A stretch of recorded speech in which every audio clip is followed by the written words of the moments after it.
এই দেখেন গাইস, আজকে আমি লাউ টমেটো দিয়ে শিং মাছ রান্না করেছি।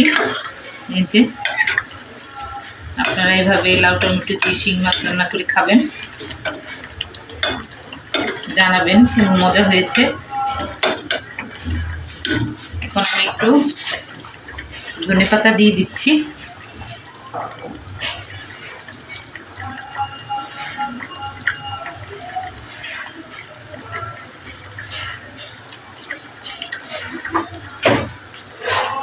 ভালো থাকবেন, সবাই সুস্থ থাকবেন। আল্লাহ হাফেজ।